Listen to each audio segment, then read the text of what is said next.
Estamos en una entrevista en vivo. Las 19 horas con 20 minutos. Damos la bienvenida al licenciado Arturo Torres. Él es periodista de investigación en Ecuador. Es director del portal Código Vidrio. Le damos la bienvenida, Arturo. Quisiéramos conocer su punto de vista, sus impresiones sobre los cambios que ha realizado en el gabinete del presidente de la República el día de hoy, cambios que se les veía venir, aunque el presidente ha señalado que los cambios no obedecen a circunstancias particulares. Textualmente dijo en su discurso que los cambios son necesarios para lograr más y mejores resultados y que estos no han sido forzados por coyunturas o circunstancias particulares, haciendo una clara alusión al paro de junio. Señalaba que los cambios se dan por el ordenado cumplimiento de etapas que requieren diferentes tipos de liderazgos, pero es innegable que esta mini crisis de gabinete ha sido generada en buena parte motivada por los acontecimientos del mes de junio y existían expectativas con respecto a estos cambios. ¿Cómo le impresionan, Arturo, los nuevos ministros?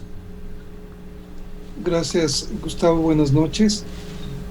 Bueno, creo que el presidente realiza estos cambios que resultan insuficientes y él no ha sido tampoco muy abierto a las críticas que ha recibido de manera sistemática desde la misma, desde sus electores, desde diferentes líderes de opinión, en fin, desde los medios de comunicación, en el sentido en que no tiene operadores políticos. Sin embargo, él persiste, desde mi punto de vista, en el error, en la equivocación, de mantenerse en que ellos no son políticos. Entonces la verdad es bastante desconcertante lo que dijo hoy el presidente en torno a que ellos asimilan ser político con ser corrupto, ¿no? O sea, eso también me parece que es una visión bastante limitada, en el sentido en que la política es el arte de gobernar.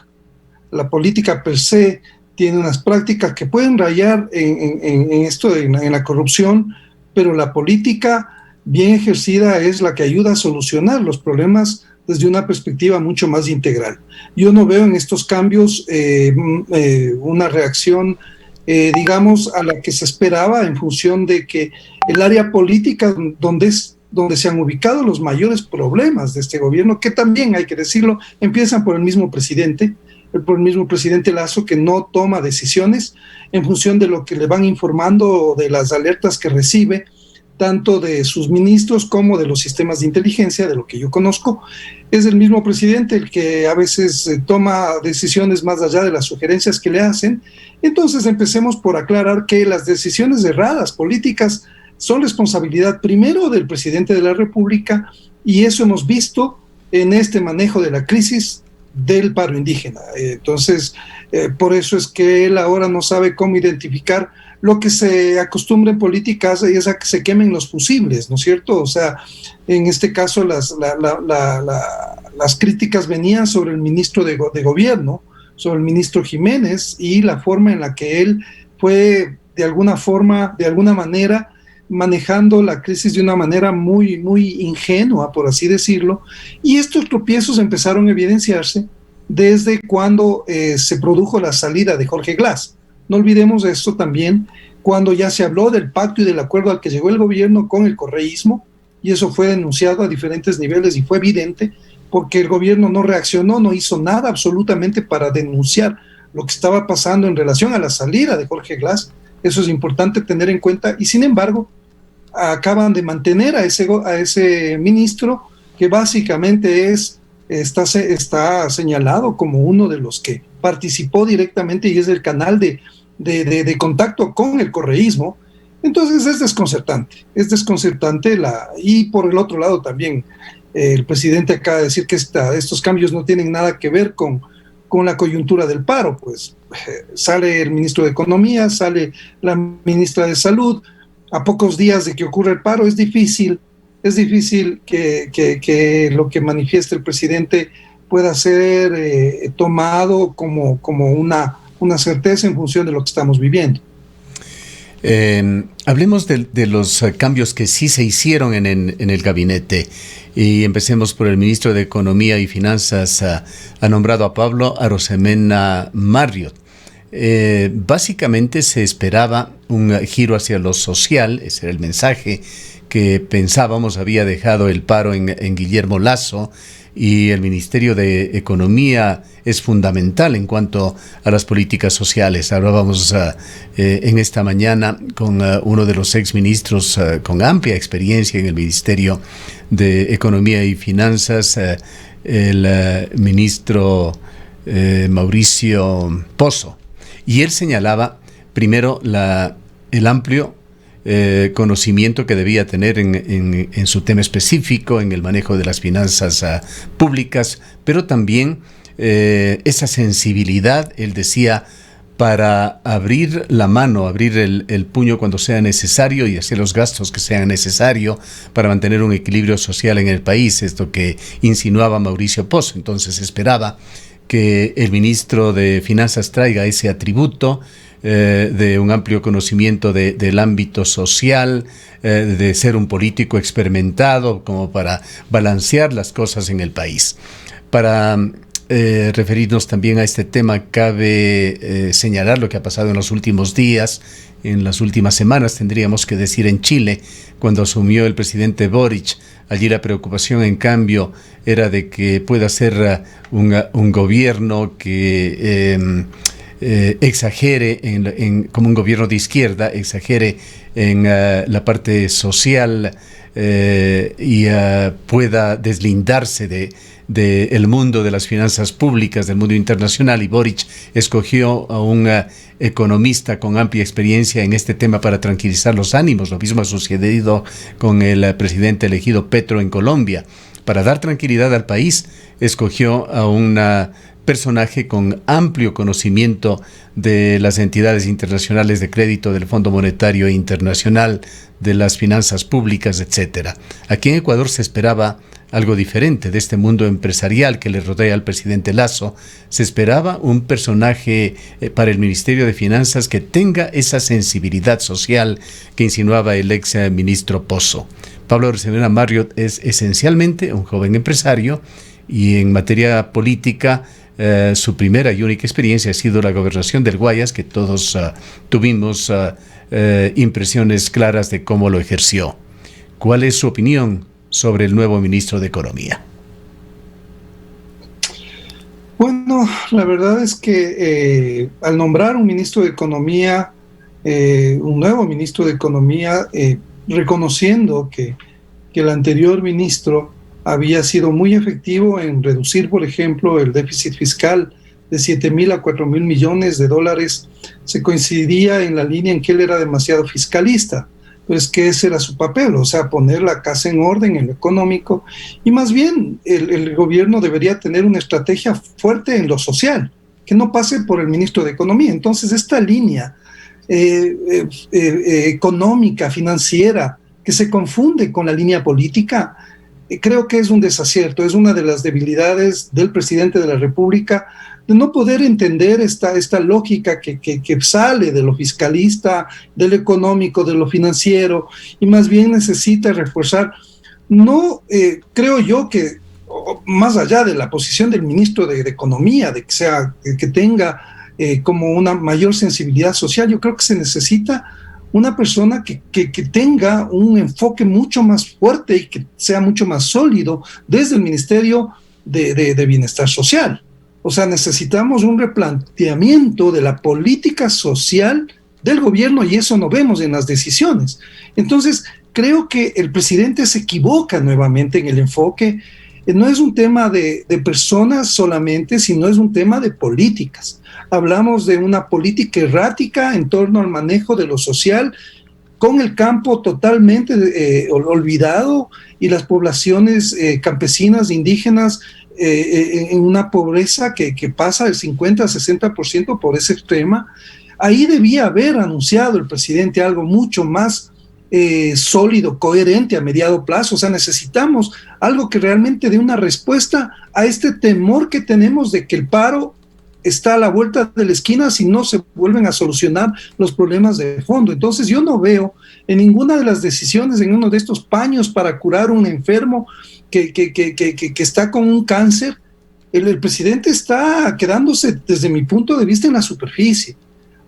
Y el otro tema, el nuevo ministro evidentemente no tiene la experiencia que se necesita para enfrentar una crisis de esta magnitud, porque todavía estamos en la crisis. El gobierno ha ganado un poco de oxígeno, pero se equivoca si es que está minimizando el tema y de nuevo fortalece esta línea solamente económica, pensando que la solución es por ahí. Entonces, más allá de que yo he visto que Arosemena es un gestor, ¿no es cierto? Se ha movido muy bien en la gobernación. Yo he visto que él ha sido muy proactivo, pero en el perfil de un ministro de Economía, en estos casos se requiere alguien mucho más experimentado en el manejo de política fiscal y social, o sea, alguien que pueda conjugar esto, ya que no tenemos una decisión de cambiar al frente social tampoco. O sea, no es solamente la crisis en el frente político que se evidenció estas últimas semanas, sino en el frente social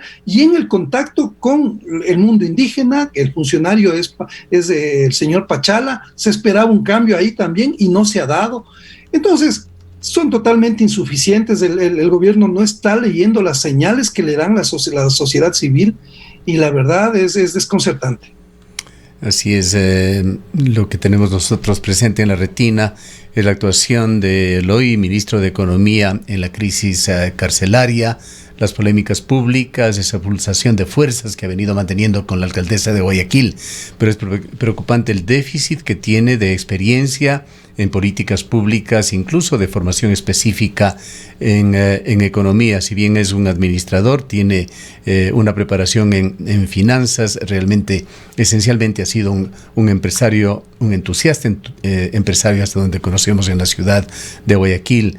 Genera dudas si tendrá la talla para el Ministerio de Economía en un momento sumamente complejo para el gobierno, que ha visto reducidos sus márgenes de acción por todas las imposiciones que significan el pacto de paz, el acuerdo que hizo con los movimientos indígenas y los movimientos sociales en Ecuador. En todo caso, tendremos que ver cómo se desempeña el nuevo ministro. Pasemos a Darío Herrera.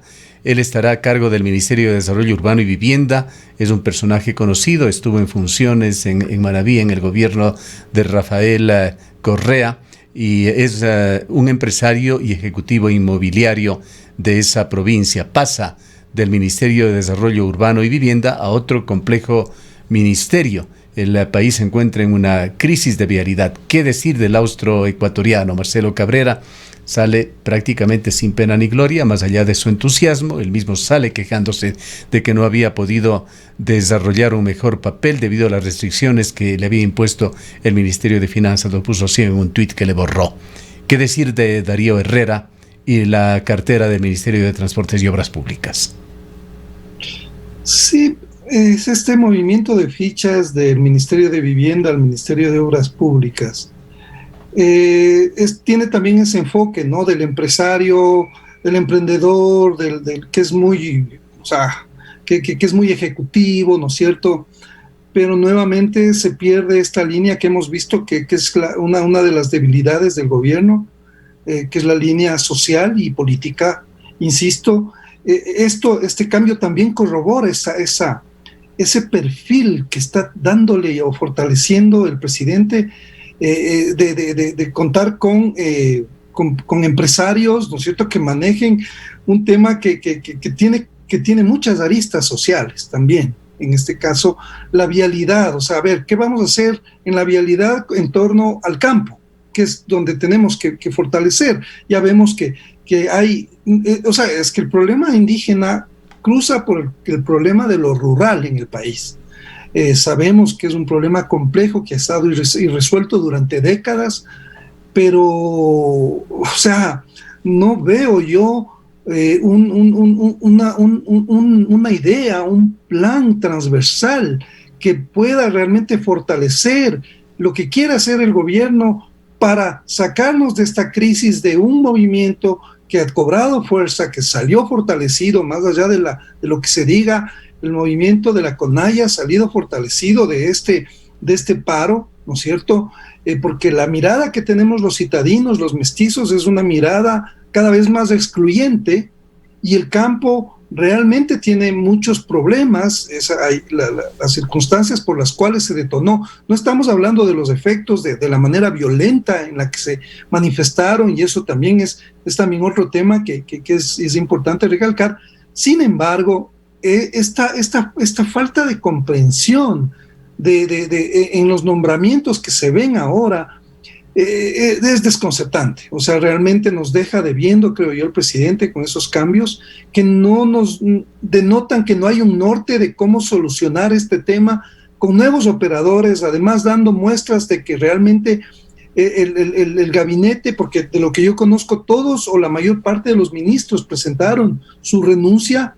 Solo vemos 3 cambios, y vemos 3 cambios que el uno todavía no se concreta, de la ministra de Salud, que es evidente que ella sale porque no pudo entrar a fondo a resolver los problemas de la falta de medicinas, de la corrupción en el sistema de salud. Se enfocó obviamente en el problema de la pandemia, pero lo de fondo es eso que necesita la gente, o sea, las medicinas, la pésima atención en los hospitales públicos.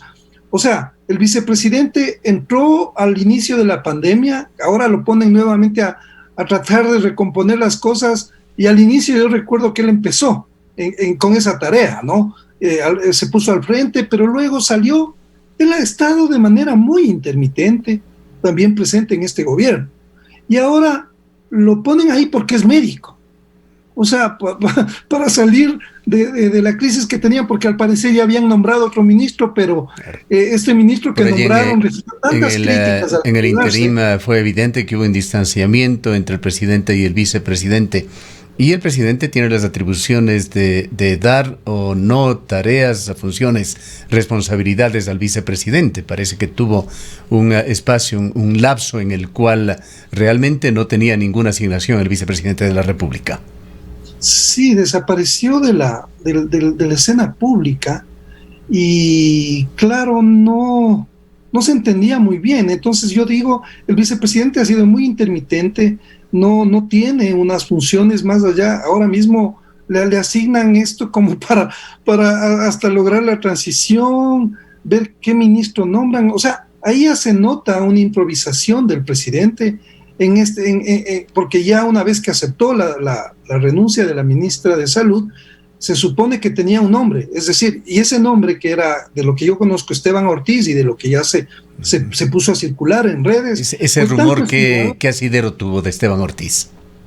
Bueno, básicamente eran buenas fuentes las que hablaban de este médico, que es el que un poco, que también era conocido es conocido porque fue muy, muy cercano, o militaba mucho a favor del correísmo, y sin embargo se lo nombró. Hubo una cadena de críticas toda esta tarde, y parece que el presidente reculó. Yo no tengo ninguna confirmación de eso, pero básicamente el hecho de que haya aceptado la renuncia y ahora no tenga a un reemplazo, y haya puesto sobre la marcha al vicepresidente, es como también un síntoma de que no se toman las decisiones adecuadas, y sobre la marcha se trata de enmendar poniéndole al vicepresidente para solucionar la emergencia de la salud.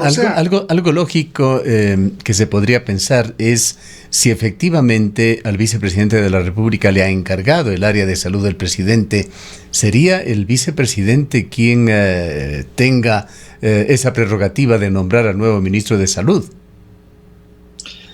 O sea, yo recuerdo en este caso, Gustavo, cuando, o sea, es errática esa política de nombrar a alguien que no está designado para ese cargo, o sea, que no está preparado para ese cargo, que es el vicepresidente, que básicamente es un cargo que puede asignarle el presidente, como bien se mencionaba, las funciones. Pero recuerdo lo del ministro de Defensa, el primer ministro de Defensa que tuvo el gobierno, que lo nombró para que también asume el cargo de ponerse al frente del CIES, del Centro de Inteligencia Estratégica.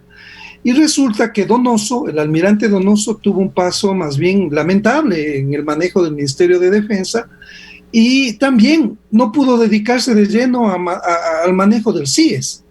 Entonces, estas asignaciones así sobre la marcha y sin saber resolver cuando ya se tiene claros cuáles son los problemas de las instituciones, o sea, sabemos qué es lo que está pasando en salud, ya tienes suficiente información, el presidente como para poner a alguien al frente y no tratar de salvar los muebles nombrándole al vicepresidente en este momento. O sea, yo no me refiero al vicepresidente como que no tiene el perfil, pero la decisión del presidente de no tener un ministro que se haga cargo en este momento del problema, digamos, después de la seguridad, el problema de la salud es un problema vital, y ahora nuevamente que estamos viendo los rebrotes de COVID, entonces eso también hay que ver qué va a pasar con ese manejo y cuánto tiempo va a estar él al frente de ese cargo, ¿no? Sin pretender desviarnos del tema, pero recordemos también que Jorge Glass fue un vicepresidente que se convirtió en un superministro cuando se le encargó las áreas estratégicas, y sabemos cómo lo manejó y qué pasó. Así es, cuando se les da demasiado poder a los funcionarios, eso en un país que está permeado por la corrupción es un riesgo muy grande. Bien, o sea, culminemos con María Gabriela Aguilera, que es una consecuencia del nombramiento del ministro de Obras Públicas. Ella le reemplaza a Darío Herrera. Sí, como decía, me parece que estaban ellos trabajando ya tratando de corregir algunas cosas en el Ministerio de Vivienda, y ahora al hacer este cambio pues entra una nueva ministra para recomponer temas ahí o dar continuidad a los planes que ya había puesto en marcha el exministro de Vivienda, Herrera. Me parece que hay que, o sea, no veo que si es que ella va a seguir un plan, no está muy claro eso, si es que va a ser una continuidad. Yo creo que los ministros deberían ayudarnos a entender cuál es la lógica. O sea, es un poco, hay muchos vacíos en estos nombramientos, no entiendo qué tenía que ver. Claro, el presidente dice que eso ya estaba en la hoja de ruta, hacer cambios, pero ¿por qué en un ministerio que aparentemente del Ministerio de Vivienda lo cambia al Ministerio de Obras Públicas y ahora este otro relevo? No sé, nos queda debiendo mucho, yo creo. En pocas palabras, Arturo, ¿cómo calificar esta mini crisis de gabinete? A ver, es una mini crisis que no está a la altura de las circunstancias. Lo que esperábamos es que esto signifique un giro de 180 grados del gobierno en el manejo y en el gabinete. O sea, hay ministros que se han identificado, yo puedo decir 5 o 6 ministros, incluido el mismo ministro que acaba de salir, el ministro de Economía. Porque a él lo que se debería, el presidente, decirles: hemos manejado tan bien lo fiscal que ahora quiero que te enfoques en lo social. O sea, eso para mí es incomprensible. Si él hizo muy bien su tarea, ¿por qué lo cambian? No entiendo. Entonces, estos cambios son muy superficiales, nos quedan debiendo. No veo que hay una lectura adecuada del gobierno sobre las señales que se dieron estas últimas semanas en la crisis que nos explotó y que paralizó a este país durante 18 días. No hay un cambio de timón que se esperaba y no sé, no tengo una muy buena lectura de lo que se va a venir. O sea, no hay señales de que estos cambios vayan a ser suficientes como para poder solucionar todos los problemas que surgieron durante esta paralización que acabamos de vivir. Bien, muchas gracias a Arturo por habernos acompañado. Gracias, Gustavo, un placer. Observaciones y evaluaciones del licenciado Arturo Torres sobre los cambios de gabinete. Arturo es periodista de investigación del portal Código Vidrio. Son las 19:44. Antena 1 Radio Video. Omnitron,